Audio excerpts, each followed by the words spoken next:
Менің аты жөнім Ерзат Болатханұлы, Қазақстан азаматымын.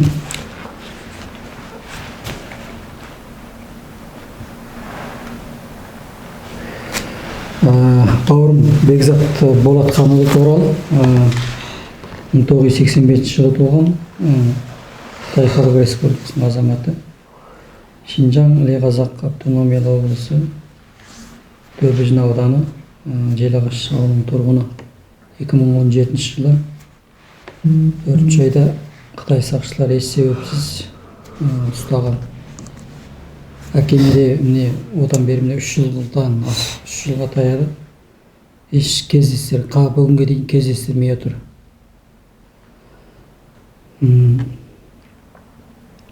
Көмек сұрайтын да. Бауырым Бекзат Болатханұлы қазір Шейху қаласында түрмеде. Мынау Осы інімді ойлайсыз ба, осы не? Осы бауырым мен. Қол аяқ шынжылап тұр ма, не болды? Иә. Аяғында кісен. Басқаларынікі де солай, иә? Содан еш себепсіз ешқандай сотсыз және ешқандай адвокат, прокуратурның ешқандай заңды қағаз жоқ. 17 жылға қамауға үкім кескен, оны әкеме тек ауызша айтқан.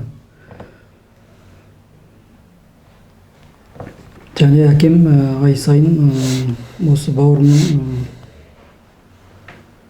тамақ қаражаты үшін ай сайын кем дегенде бір $40, кейде $500 дейін ақша салып тұрады.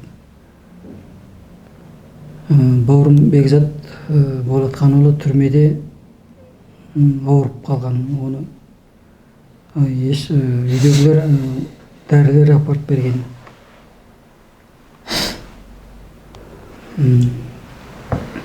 Және Қытайда тұрған әкеме сол жердегі жергілікті басшылар қысым көрсеткен. Яғни маған қысым көрсеткен. Ешқандай заңсыз. Мен бауырым Бекзат Болатханұлын Қазақстандағы отбасына жібермей, ешқашанда тоқтамаймын.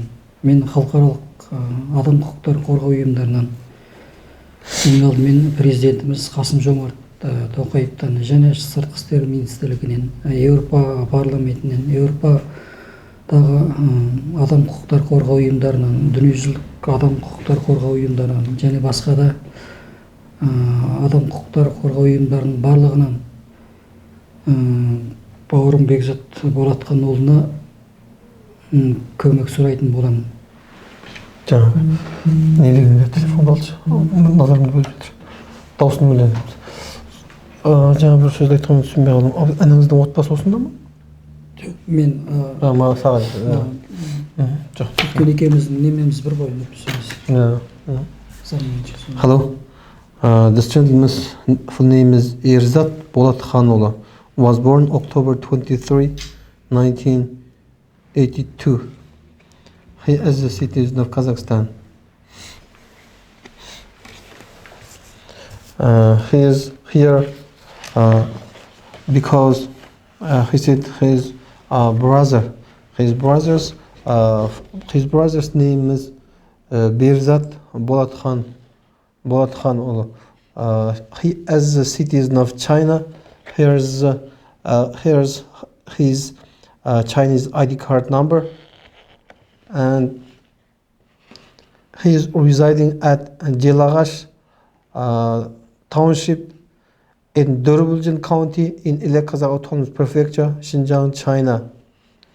Berzat Bolatxan was arrested in April 2017 and sentenced to 17 years in prison without any judiciary process.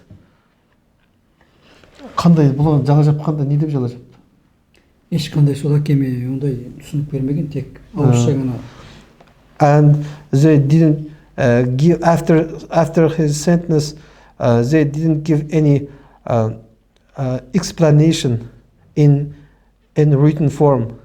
They only informed his father orally. Содан кейін бүгінге дейін ушул нерсе эч кандай кездештирбеген. It is already 3 years.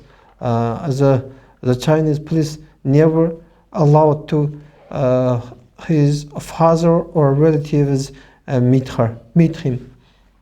Ай сайын акча жибек. And in every month, the police forced his father send to Berzat Bolatxan, sent to prison from $50 to $500 in every month. Және 2019 жылы және бір дәрілер апарып бергенін айткан бауырым бекзат. 2000 жылы? 19 жылы. Түрмеде. Last year, the police called from prison to his father. They said Berzat Bolatxan was ill and he need medicines. And his father bought medicines and give it to his son in prison. And his father paid for this medicine.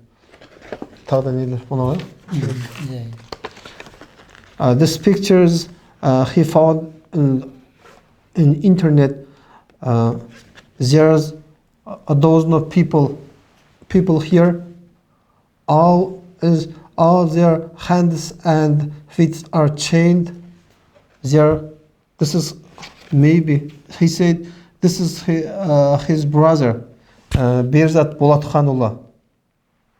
His hands and feet are also chained.